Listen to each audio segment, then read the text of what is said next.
Watch 1226 on your side, wherever you go. From the station that's on your side, this is News 12 at 6 o'clock. Our message is we're back together again. Back together to take on a new school year. This week, more students in Richmond County heading back to the classroom. It is time for older students to get their start, and today was the first day of school for middle and high schoolers in Richmond County. Elementary school students started back on Thursday. And for some of these kids, it's the first time hopping on the bus or stepping inside a school in more than a year. Our Celeste Springer looks at how the district plans to make up for lost time. The high school experience, love it or hate it, it is a huge cornerstone, and besides all the social aspects, we can't forget about what the kids are here for, and that is learning. Over the past year, as schools have closed and reopened and gone from traditional to hybrid to virtual, all of the above, it's been really hard on these kids to catch up, and now they're playing a huge game trying to get back to regular standards. Our message is we're back together again. Better together. That's what Richmond County says. The teachers are excited to receive all of our students.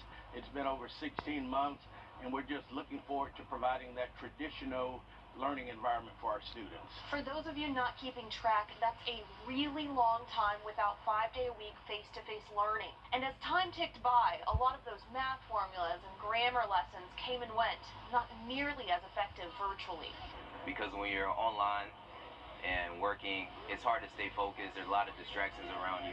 It wasn't good news for Richmond County's already struggling student population. Even prior to the pandemic, we found Richmond County's test scores have dropped in recent years. The average English ACT score for the 2018 to 2019 school year, 17.2. For the 2019 to 2020 school year, that dropped to 15.8. Meanwhile, the state average, 20.2. There's a lot of ground to cover, and even more now due to the pandemic. Making up for learning loss is going to be ongoing. And ongoing for pretty much everyone. The Department of Education estimates test scores for math have dropped 5 to 10 percentile points from 2019 to 2020. So it's a long road ahead for these kids.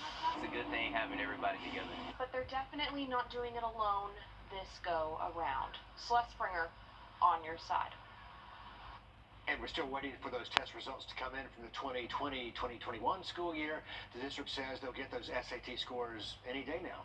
And as we kick off the new school year, you may be wondering what happens if someone tests positive for COVID in your child's classroom. We're on your side with a look at the policies for COVID exposure in Richmond, Columbia, and Aiken counties. In Richmond County, no action is required if everyone is wearing a mask, which should be the case since masks are required for the district.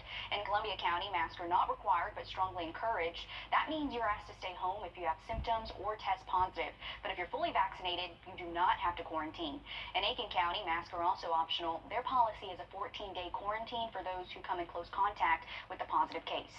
When it comes to communicating with parents, Richmond County says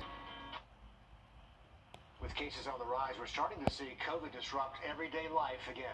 Our hospitals are already restricting their visitor policies. Now larger events on both sides of the river are getting canceled for safety concerns. So can we avoid the cancellations and still stay safe at the same time? Sloan O'Cone, live from the James Brown Arena with what local experts have to say about all that. Sloan. Local experts say the best thing that you can do is wear a mask, especially at indoor events. And for our local Ronald McDonald House, this recommendation led them to postpone their largest fundraising event. That the numbers are going up, it is getting more dangerous, it is getting real. It's getting real here in Augusta. And I just could not put our community at risk. I couldn't put our families at risk. Wine, Women, and Shoes raises around $100,000 every year for the Ronald McDonald House of Augusta. About 420 people go into this event. It is an event that brings us together socially. It's an event where we are meant to hug and kiss and chat and dance and have a good time. But this year, that's just not possible. People don't want to hear it. We all want to be back to no masks. Unfortunately, the Delta variant has thrown a wrench in that. And so the reality is, not yet. According to the CDC, the number of ICU beds used in Richmond County has doubled in the past week.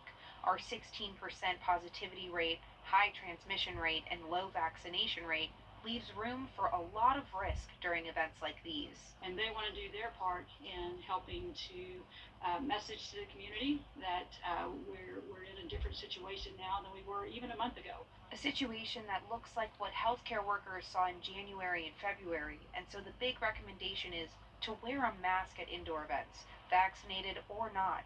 And even at outdoor events, do your best to socially distance. What we hope and want is for the community to partner with us to try to get this under control.